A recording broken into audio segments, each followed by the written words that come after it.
Na pale kwa mlima nikiongoza, tunamuunga Rais William Ruto mkono 100%. Na sisi tuko na deni yake ya 10 years.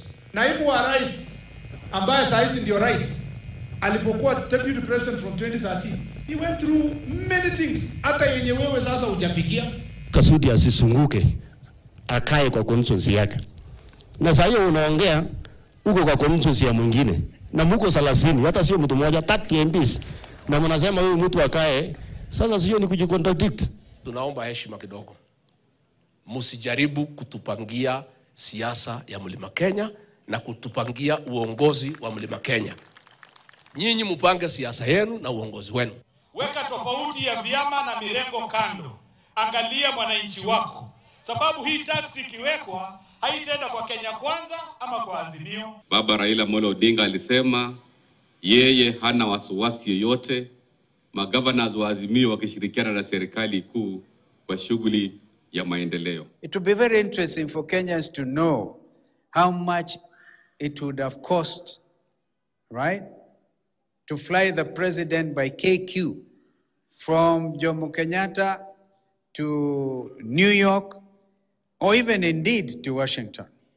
There was a heap of other people in the other flights. It's not that they were all in one plane. So we are only talking about those who are in the loyal jet. I think the expenditure on my trip are completely exaggerated. They are actually bordering on the ridiculous. I am very careful about the resources that I spend. In fact, I have cut down on funding to my office. I have cut down on funding to different government agencies. In fact, I have reduced by 30%. All right, that still will be an issue. As you can see, the mongrel on my left is more muscular than the one on my right. Forget the elephant in the room. Look at the bigger picture. And also, call me MPs for hire or House of Greed. You know what really happened there, of course, with the fertilizer scandal as well. Sasa si MPs anymore, ni mafisi, right, as it is being put here by Stano. Let's just begin briefly. I know this has been beaten to the ground as it is right now. Honorable Makali, especially on the Boeing 77, we had a very elaborate also story there by our reporter Emmanuel To. Yes. What is your perspective, just briefly? Now, on this royal jet, for me, I think I have only two issues that are added to what has been said. I think a lot has been said by many people, including my party leader. And when I look at what the government spokesperson, Honorable Mwaura, is saying, that's where I want to pick my comments from. The first one, Honorable Mwaura is telling Kenyans, forget about the cost, look at the outcome of the visit in terms of what comes to Kenya as a result of that visit. And he's even going to an extent of saying we managed to get close to $1 trillion in terms of financial support. But the question from where I sit is, if we are to do what we call critical path analysis, you would be looking at time taken and cost. And the most important question is there, would we have been able to achieve the same outcome in terms of financial benefits at a lower cost and possibly at a shorter time? So let's leave the time element of it. Now, the focus here is cost. And from what we are seeing here, the bow, is that we spent about 200 million to be able to realize the close to $1 trillion. But if we used KQ, we would have spent about 74 million in total. That's a difference of about 100 plus million. And automatically now the answer to my question is that we would have still been able to get the same outcome at a cheaper cost. And what it means is that, and I've said many times, we have said this country where we are in terms of our economic status, in terms of what the struggle we are going through in terms of our liquidity issues, saving 100 million would be good for this country. So for me, from that side, what Maura is saying doesn't make sense. The second point, when you say KQ is very expensive, so all of us in this country, we are using KQ on day-to-day basis. So are you telling us we shift from KQ, which is a national carrier, and KQ is just not a national carrier. KQ is a airline which has been supported by taxpayers' money for such a long time that you can not imagine, through pumping billions of shillings to that airline. So a situation where we are taking taxpayers' money, we pump to KQ to sustain it, and then the head of state, who is supposed to be giving that confidence to Kenyans that use this airline so that we stabilize it, says it is very expensive. It leaves a lot of question marks. And to me, this is the second point I would want to say. So issue of trust to this airline, I think we have actually done a serious disservice from the highest office in this land in terms of trying to promote the Kenya trust of KQ so that Kenyans can use it. So that's another area where we have eroded that trust, and I think from what we are seeing, things should have been done differently. And we have seen examples where we are seeing other presidents using the Tanzanian president using Tanzania airline to travel. We have seen that other president from I think which country using a normal commercial airline, because commercial airlines have a business class, some have first class. If you go to Emirates, you even get first class. First class, you have your own cubicle where you sit and you have no disturbances. I saw another comment where people are saying, how do we expect our president to be queuing to use the washroom when they are on board? We all queue. And the good thing is the president will be queuing. Being a president, wherever he appears, he gets that special treatment. I imagine even up there, he will be getting special treatment. But I think basically this jet, when I Google, I find even you're able to enjoy massage in the jet. You're able to enjoy many other things. So maybe it was a way using the 13 plus hours as you go to US to get those other extra benefits which you cannot get in a commercial airline. But don't say it and done about. I think this country where we are, we must live within our means, and we have said that. And to live within our means, we must lead by example. We must lead by behaving in a manner like you suggest that we are living within our means. I don't think the way we are doing our things as a country, from the top office to the lowest office, is in any way telling Kenyans that we are living within our means. That would be my take on this matter. Honorable Ruku. Yeah, I think Honorable McKinley raises a very serious concern, especially the branding of KQ. We know KQ has been in the doldrums for the longest time. 1 billion shillings was injected by the government for the bailout. It has always been on a bailout mode from the government trying to resuscitate it. We've seen KQ conversations about privatization of it has been there. There was a House committee that also was on this, led by Honorable Kasong. Up to now, where we were to see if KQ should be fully privatized or not. But the fact that we have the president giving those sentiments that it is expensive, as it's being alluded to by Honorable Makali, what does it portend, especially in the confidence from Kenya that we can now use KQ? There has been hitches, delays, and we know with that particular national carrier. But it should be the epitome, the main figure, who should inject more confidence with the national carrier, as opposed to telling Kenyans and the world that it is very expensive.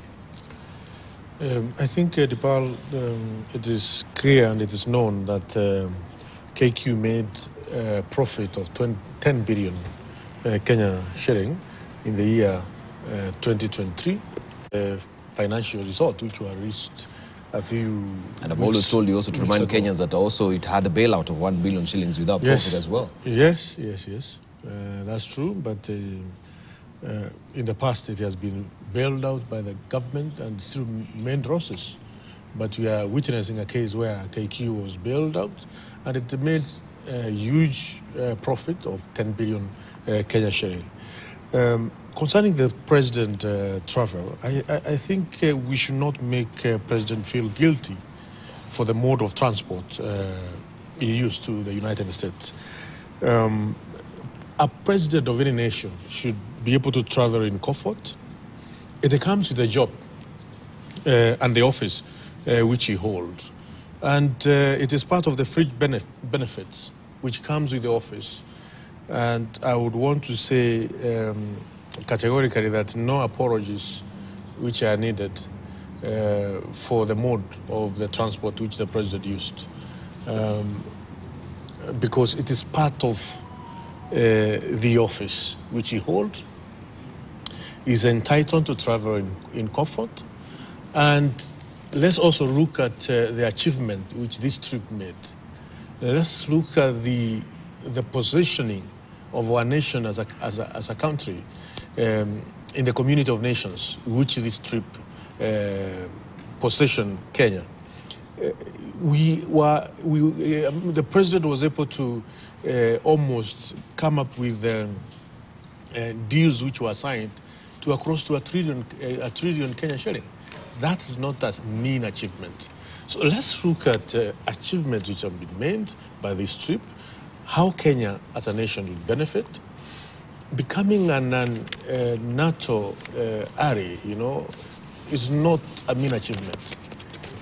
The security equipment which this country is going to enjoy out of that, the security training which this country is going to enjoy out of the agreement which President was able to achieve, with the American government is huge. So the issue of how the president traveled vis-a-vis what we were able to achieve by the end of the trip is, you can't compare the two. So I think the president is entitled to travel in comfort, and we should not make him feel guilty. We should not apologize at all, because that is what the office of the presidency entails. All right. Almost again, just briefly on it so that we can gravitate to other issues. I've actually been wondering why we are having a conversation on this issue. And why, as Honorable Makali attempted to, and similarly you, spoke about the fact that we should not even be overlooking the cost when we are talking about the benefits.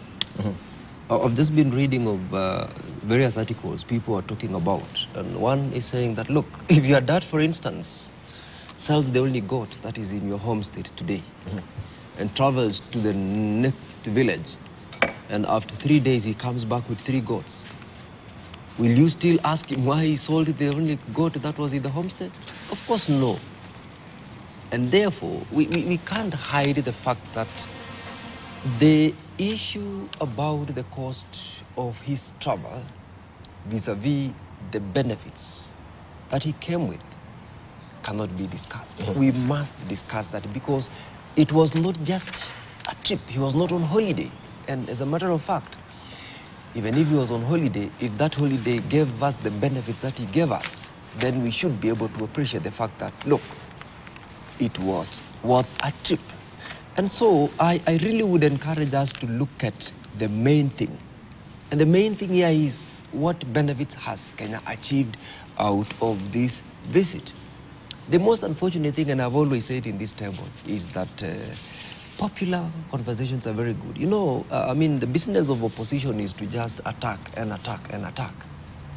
It is so unfortunate that we have not even talked about the fact that we had the leadership of the opposition. Why are we not talking about the fact that the conversation went round, including the honorable members from Azimio hiding from cameras merely because their colleagues who unfortunately didn't get the opportunity to travel were causing havoc within the coalition? So, Dibal, as to whether or not we expended 100 million of shillings in this travel, let us also look at what is this trip of value to Kenyans. What did it bring to us? And Honorable Ruto said, I don't want to repeat the benefits that has come, and it's just 1, 2, 3 of the many. Thank you. Maybe before he concludes, you can tell us this. Are you telling us that if the president traveled economy to the US on official trip, yes, we would not have gained the same benefits? That's the question. That's the issue I was raising. Thank you. If we traveled economy, are they telling us that then you would not have been given all these things he was given as a result of being in the US. The thing is, even you, Honorable Makali, never travel economy. No, I'm just asking you because that's where the cost element and I'm comes saying the position of a president, for heaven's sake, is the president of the Republic of Kenya. Kenya is not, though we talk about us living within our means, that is part of it all. You know, you can't deny yourself the fact that you need to dress in a formal, well-representative suit for purposes of going for an interview, merely because you want to go and show your poverty, or to show to the panel that you really need that job. You must be presentable. You must be someone who can be seen to be capable of being in the League of Nations. Place yourself in the position. And so, it is not that he would not have gotten the benefits he got had he used economy or had he used KQ. No. We are saying the position of a president also befits some honor and also some status. And you all which know, we are all in agreement. No, we are all in agreement. But you can't say throw away cost because there's no way then it makes sense if you don't consider the cost. And I'm telling you. But my question is very pointed as well. Yes, in terms of branding of the Kenya Airways, I think that the president can infuse more confidence even to Kenyans because it has been getting a lot of backlash. With the delays and cancellations that have been coming to the fore. I mean, there are problems within KQ. He will have infused confidence in that particular brand of the national carrier by actually, going with Kenya Airways, and instead of saying that it is way too expensive to board Kenya Airways. I'm just worried about the branding itself. What does it portend? The comment by the president was not to disparage or not to market KQ. He was saying, you've asked me about the cost of the jet that I used. It was cheaper. He was just merely answering the question that Makali was asking. So what happens to the mantra of buy Kenya, build Kenya? It's not that KQ was not bad. What happens to the mantra of buy Kenya, build Kenya? I'll be very, very happy for the Kenyans to know that the trip we managed to get $40 million to support democracy, $3.4 million to support civil society, $7 million to police reform, $2.2 million for... We're not disputing that. By the way, I think maybe they are not drones. $4.9 million to combat transnational organized crime, $4.2 million for anti-corruption programs. We also managed to get 1.5 million for electoral support.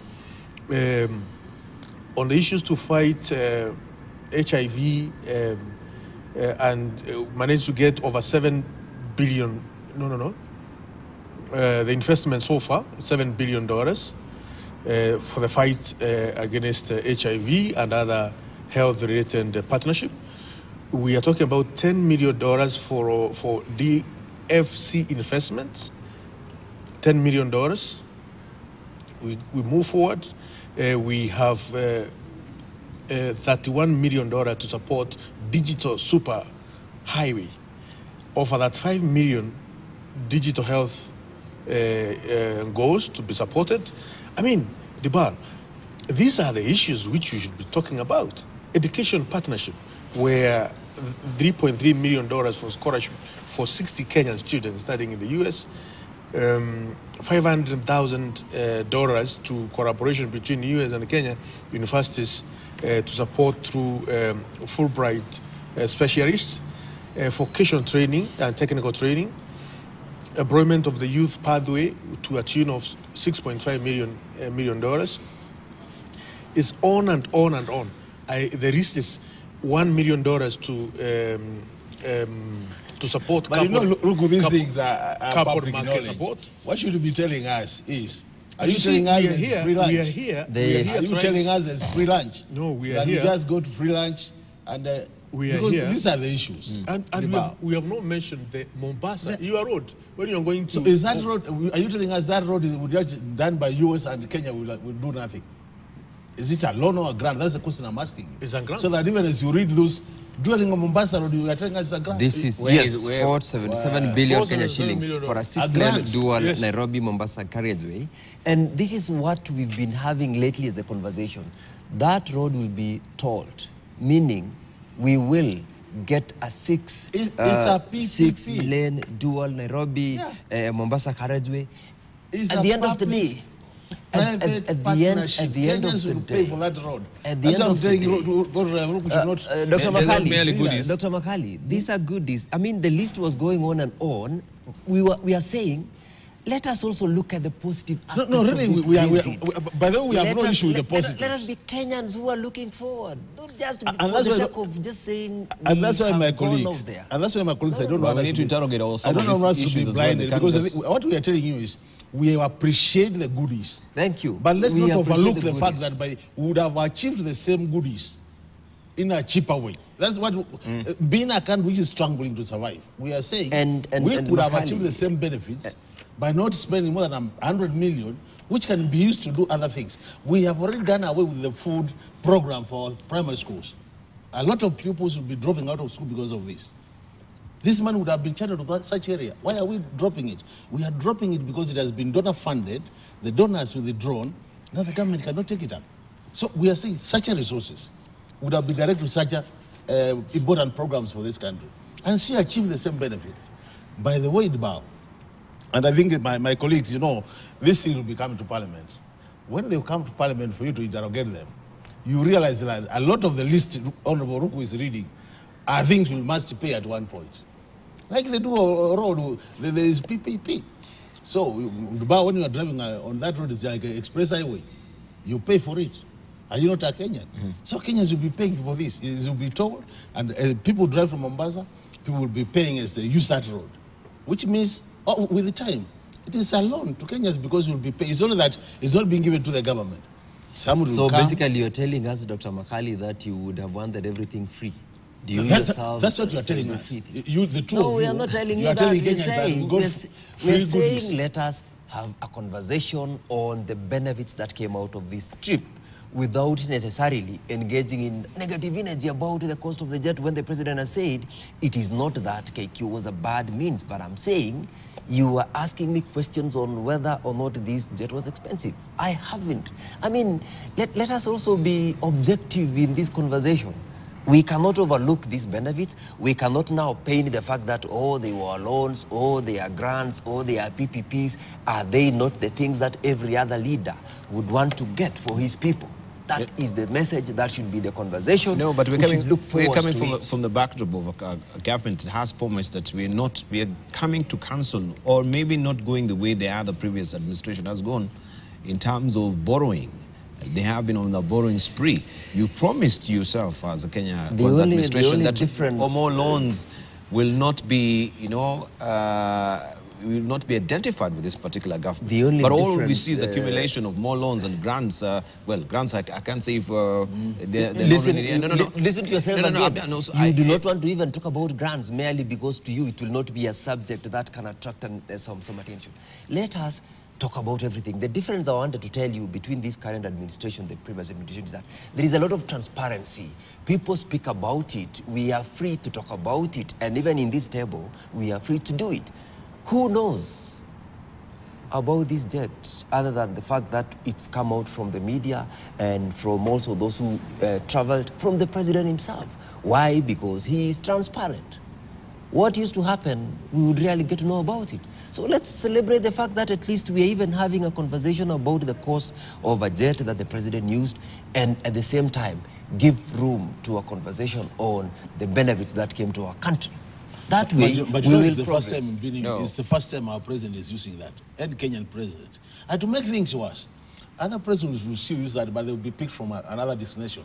This one comes all the way from Dubai to pick him from Kenya, take him to US. Dubai, you know, these are the issues.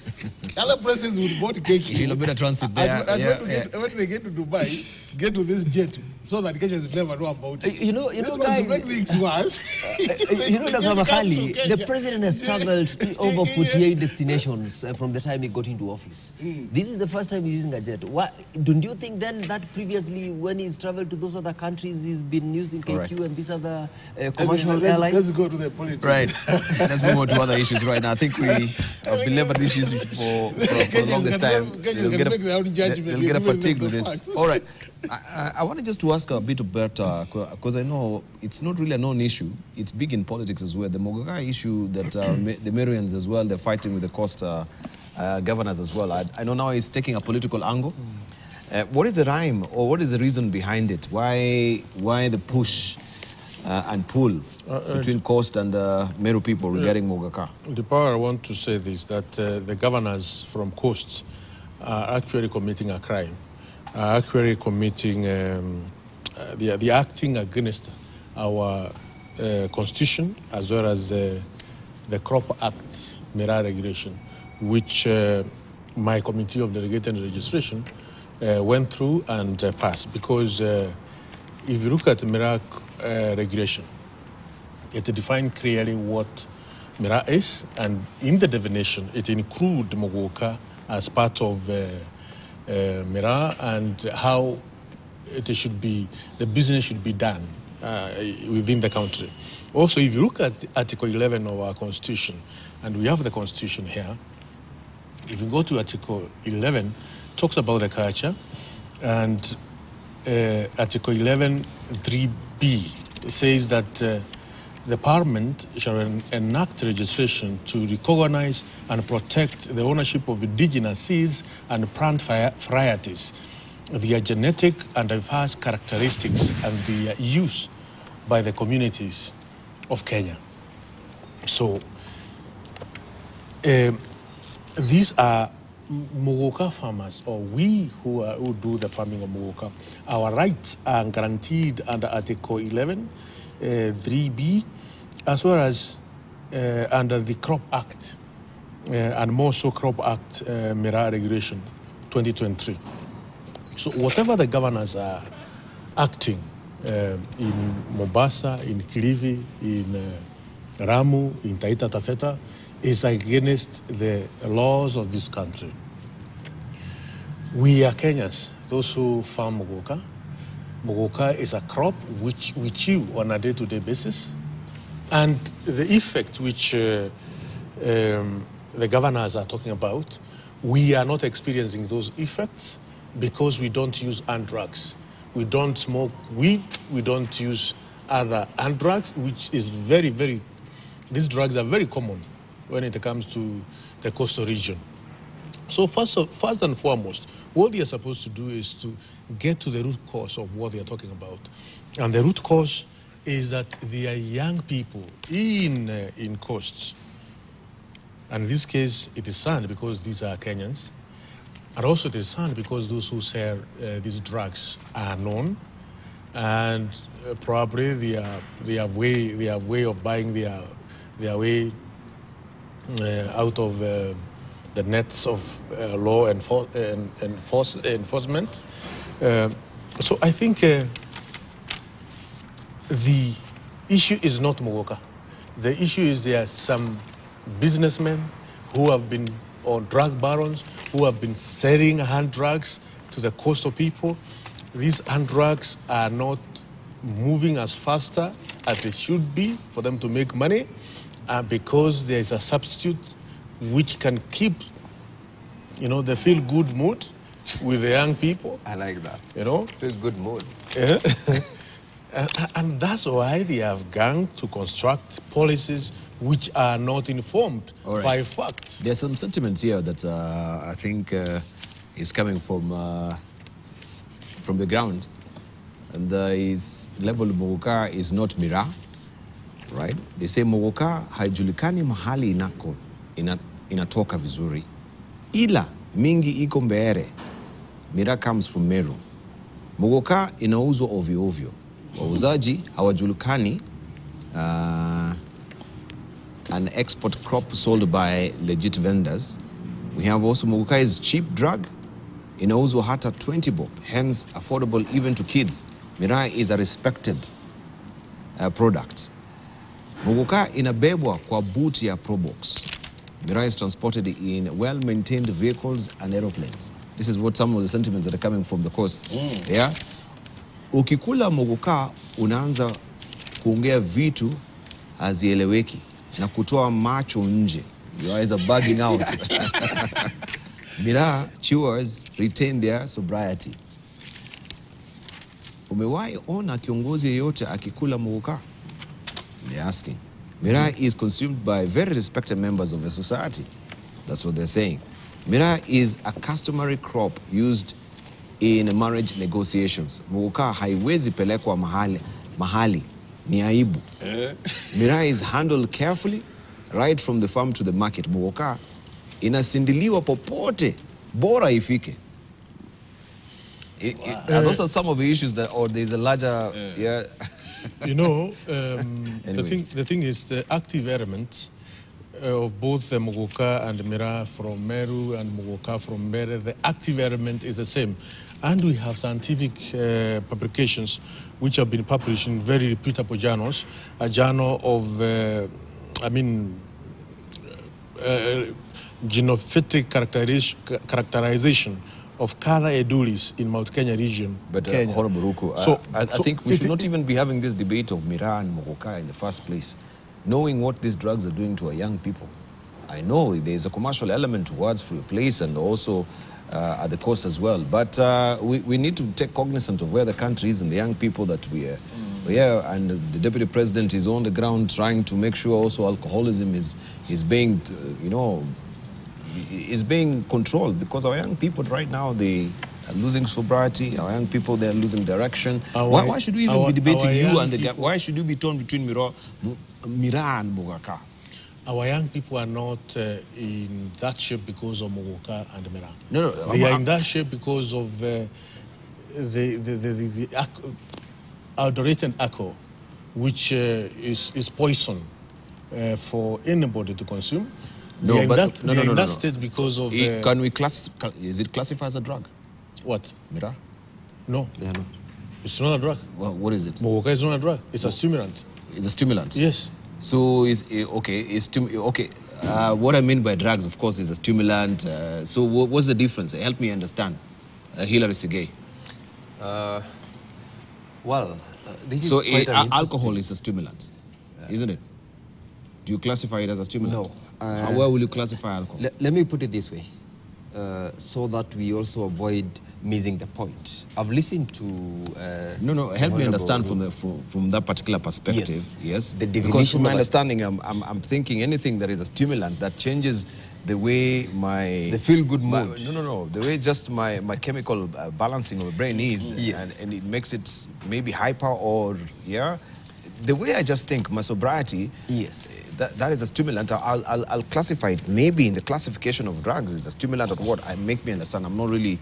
I'm also equally probably not a chemist doctor yes. But then even the drugs which are normally given in our hospitals, if we do it in excess, can become harmful, such that as to whether or not it is a stimulant or it's a drug, it's illegal or legal. When it is overused, when it's used in excess, it becomes harmful to our health, it becomes harmful to our being, and it completely loses its importance. Now, in the context of these two, Miraa and mogoka, I remember this is something that is going to be a struggle to even have a conversation about. I'm reading the article where the governor of Mombasa, who of course when he was issuing that executive order, I know is out of order to do that. But then he says that scientific evidence has equivocally established that mogoka consumption causes mental health issues and disability. It leads to devastating health, socio-economic, and environmental consequences, and places a heavy burden on minors, families, the poor, and the country's health infrastructure. So what the governor here is saying is a justification of the action that he has done to ban.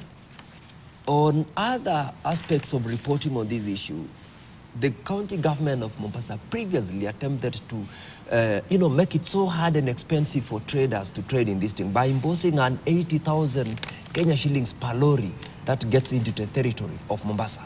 So what we're trying to say is that on the one hand, there is an economic aspect about this particular product, which my colleague here has gone all the way to the Constitution, Article 11, and says that this one is their, they call it what? Indigenous seed and plant varieties. They are genetic and diverse characteristics, and they are used by the communities of Kenya. Of course, he's protecting the culture and also Muguka, which is one according to the Merus. I think it's Meru doing Muguka, Embu, Mira. I think, yes. Meru, Muguka, Embu is Mira. No, Meru is Mira. Meru is Mira. Muguka is Mbere, yes. Embu. Yes. Now, the global challenges that I would have as a person are the ultimate consequences of excessive use of this product. Because if you completely abandon the controls, because if it's a drug, if it's a stimulant, if it is anything, and it causes you to be a zombie, it causes you to have the feel-good mood, which feel-good judgments also completely goes out of hand, impairs your judgment. That is the negative aspect about it. On the other side, the business community is saying, look, we have been using this forever. You've listened to Honorable Rugu here saying, we, from where we plant this crop, do not have the side effects of this drug, of this stimulant, of this product. Why? They probably use it in control, or they, it's something that we must interrogate beyond just the ban. But again, the bigger picture is, if is something that should be controlled, how do we control even the consumption? Because if we can't control the sale, if we can't control the transportation, I listened to the comments that you read to us from the people in Mombasa. It's almost 50% in support of the product, 50% against the product. Because everyone is saying, look, this is a good thing. Some, it's not a good thing. No, they were actually, it is between Mira and Muguka. Business war. It's a business war between Muguka and Mira, Dealers, also between Muguka and the peddlers of drugs in the coast region. And these, I would say, family. The Mira from Meru, the prices of Mira from Meru is coming down and down because of the prices of Muguka from Bere. So if you ban Mira from Bere and Embu, the prices of Mira from Meru goes up. So any Mira farmer or businessman from Meru will be very happy when there is a ban of Muguka. Any peddler of drugs in Mombasa will be very happy when there is a ban of Muguka. And that is what is getting achieved through that kind of declaration from unconstitutional declaration from the governors from Coast. And today, this morning, we are getting court injunction. But you know, by the way, let's follow up on the court injunction. We are getting court injunction because that policy construction, one, affects the socio-economic welfare of our people, of the people of Bere, of the people of Embu, of people of Kirinyaga. And this is not a matter where you can just wake up one morning. What about the social implication from the course as well? If they also countermand that particular... They need to come up. They need to come up with strategies on how they are going to ensure there is no weed or bangi which is being sold by to the young people of Mombasa. There is no the hard drugs, the cocaine. I don't know the other names of the unga to the young people in the coast region. That is what is affecting them. It is not Muguka. We chew Muguka on a day-to-day basis. Personally, I do. Do I look like a zombie? Yeah, maybe. No. I don't know about that is what you're saying. You know about. So you took Muguka before you came here? Basically, you know, if you are born in Meru or Embu, as he's saying, there are high chances from your childhood you actually be chewing these things. And because you grow up with the chewing, you're not likely to get to those excesses. But I think one thing we must agree, and I said it earlier, is that when you look at the coast region and where the governors are, because the same constitution we are quoting also gives the governors the mandate to ensure that the health issues of their people are taken care of, including mental health. And the challenge they have is we have a population which is under us, because the youth we are talking about are in Mombasa and the coast region. They are not in Embu. So if you are a governor of Mombasa and you have a young population, where from your own analysis you can see unless something is done, this population, this young population will not be able to take this out to the next level, then you have a reason to be concerned. And I've said we have gone to Mombasa many times. Like I said last week, we were doing public participation for the budgets, the week before the immediate one. And one of these which kept coming up as a priority program or project for the public now. Forget about what we have in the budget. What they were saying, we've scanned through your budget, and there are two things which we think are not part of your budget. How we wish that you could factor them in. What are these two issues? The first one was, you need to think about rehabilitation centers in 2 or 3 of our constituencies. And the second one was, we need to think about a youth empowerment center for us. So you can see these two issues are targeting the youth, saying that they have a challenge with the youth. And I think even as we defend the market for Mukuka, we should also look at what are the social implications of this Mukuka to the youth. And I think the governor, from where he sits, he says, on a serious note, I have a business to take care of my youth. And I think that's where the challenge. So even as Honorable Ruto goes to court, don't be surprised to find the governors also going to court, saying he's for protecting his crop, we are protecting our young people. And now that's where the tug of war will be. But at the end of the day, I think they will be able to sit down and get to a position where they can agree. But basically, the effects of Mukuka, including those other things he's saying, the miraa, the hard drugs, you can't downplay it. It's a serious, serious matter in the coast region. I struggle to understand why would advocate for a commercial value that is also undermining the social implication of it at the end of the day. If you're looking just for the commercial value of Muguka and the people of the young people of the coastal region being turned to zombies and druggies at the end of the day, at the expense of which will be the higher moral ground that you should step onto?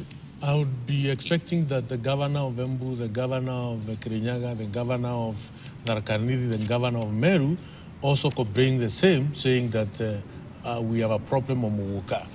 Our youth are getting destroyed because of Muguka. Why is it that the governor of Tharaka-Nithi, the governor of Embu, the governor of Kirinyaga, the governor of Meru, where this product is first and foremost is, we don't have that kind of company. So the thing is, it is not about Muguka. There is more than Muguka. Muguka is not the cause of the problem, which the governor of even if there was a problem, who will dare do that? Because everyone thinks there will be a political implication on his staff as well. It will cost him politically. So there are political elements also layered on this particular issue that no one wants to really talk about Muguka at the end of the day, because you don't want to really upset the apple cart. As you say, there are economic implications. People who are eking out a living from Muguka at the end of the day will not really vote for you. Our economy, so if it's there, no one will want to raise that particular issue. Our economy is greatly supported by farming of Muguka. And we will not sit and watch anybody trying to kill that economy.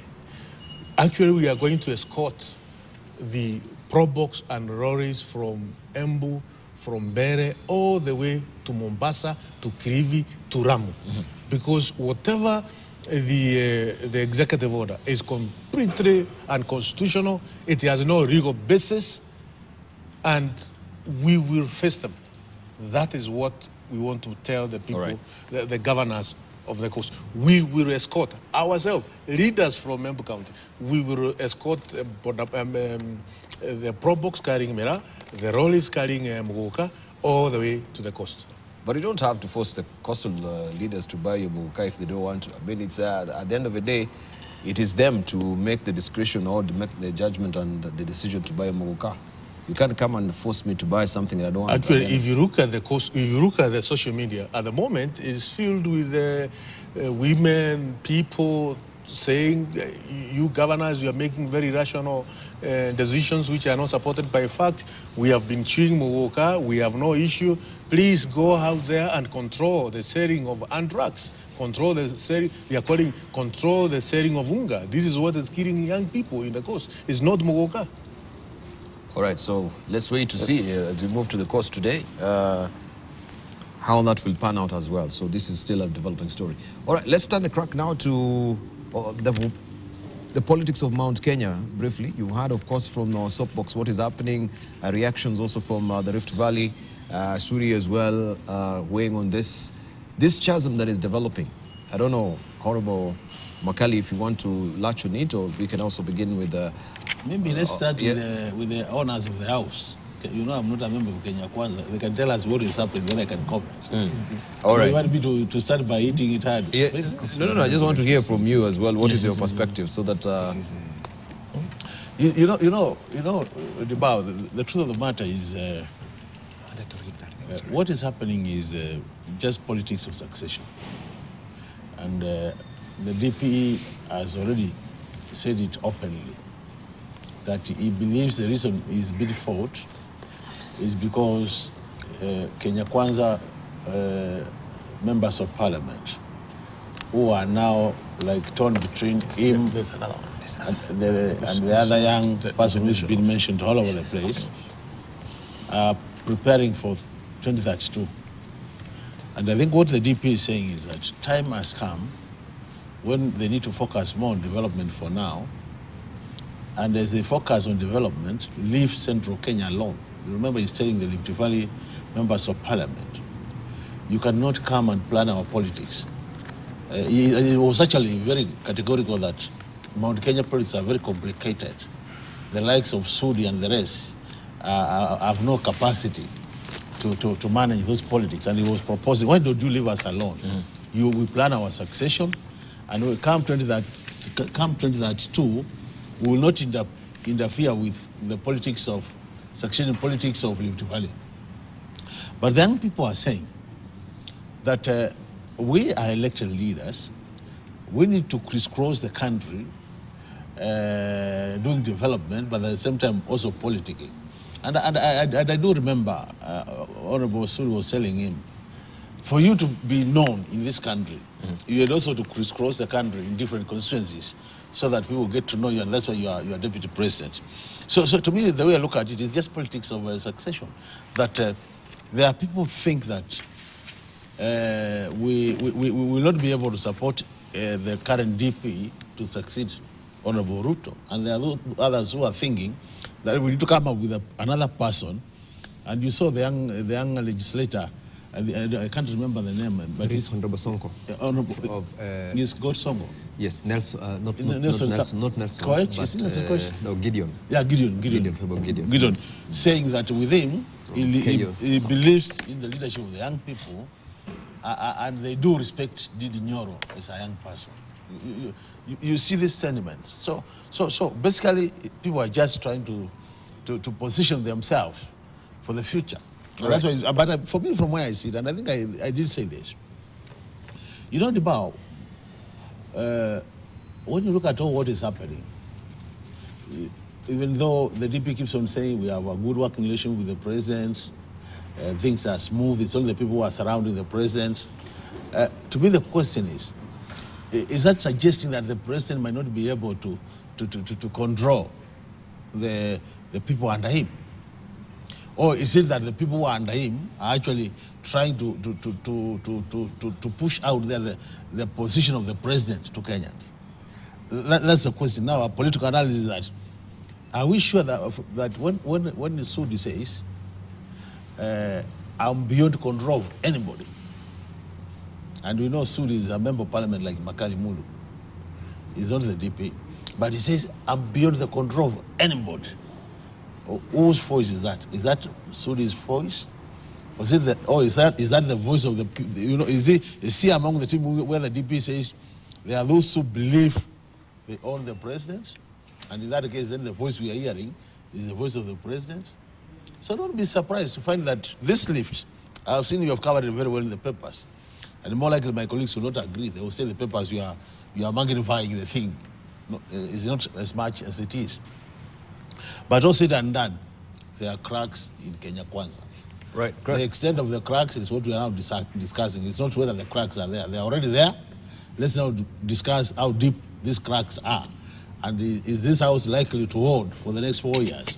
Or is this how it goes to collapse, like the other one collapsed? You know, the Jubilee collapsed from year 1, second term. This one seems to go to collapse even before year 2, first term, not second term. These are the issues. So is there any demarcation line between Honorable Sigei, now that you're seated here, between the Mount Kenya and the Rift Valley as it stands? Because the question is, we have the Haki Coalition that now has come to bear, and they're talking about a 10-point, so to speak, strategy that they want to reclaim 87% of Ruto's takeover on the Mount Kenya region. This is what they want to reclaim. And there are suggestions as well that they will be also presenting a presidential candidate come 2027. Debal, it's still early in Kenya Kwanza government in the day. As we speak right now, we are in our second year of Kenya Kwanza leadership of President William Ruto. That is number one. And therefore, as to whether or not we are already dealing with politics of succession, I'll say 2 things about it, or rather 3. One is that politics is about planning. You plan your journey for tomorrow today. That is exactly what the president did when he had the dream of one day becoming a president of Kenya. How did he do it? He began very early. And this is what is happening across the country, reached out to people, but above all, is it the same script? Great idea of one day becoming the president of Kenya. And that is why he's the president of Kenya. Number 2, we are living in a democratic society. A democratic society is... Horrible Sige, you're listening to what I'm saying. He began early, isn't it? Allow me to prosecute, because but I'm asking allow me to prosecute, because what you're saying, I'm saying so. Even any other person who would want to do something tomorrow, he plans today.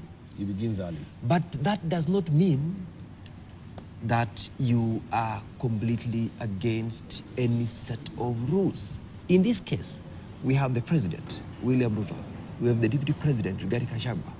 The rest of Kenya Kwanza leaders are all behind the 2 leaders. Simply put, we have our leaders in office. They are the ones who gives us direction. They are the ones who drives the machine of Kenya Kwanza. They are the ones who drive the idea of Kenya Kwanza. They are the ones who, at the end of the day, will guide those who are under them in leadership. And it is, at the end of the day, the desire of all those in a political room. Now, whether or not there are cracks between the mountain and, did you say mountain and, yeah, you actually said whether there are cracks between the mountain and the Kenya Kwanza thing. Of course not. You must have listened to the deputy president yesterday. You must have also equally listened to him on Saturday. Because on Saturday, he spoke advising members of parliament. He spoke advising Kenya Kwanza, and he made reference specifically to the Rift politics and Mount Kenya politics. He summed up by saying, let us focus on what we are supposed to do. Yesterday, he openly said, look, good people, we have no issue with the president. There's so much that we are supposed to be doing that sometimes we also slightly run against that script by the politics of the day. But what we are saying, and that is what the young MPs were saying, which I also equally agree, because we need to be mentored by the senior people. We need the president, we need the deputy president to guide the young ones and allow them to cut across.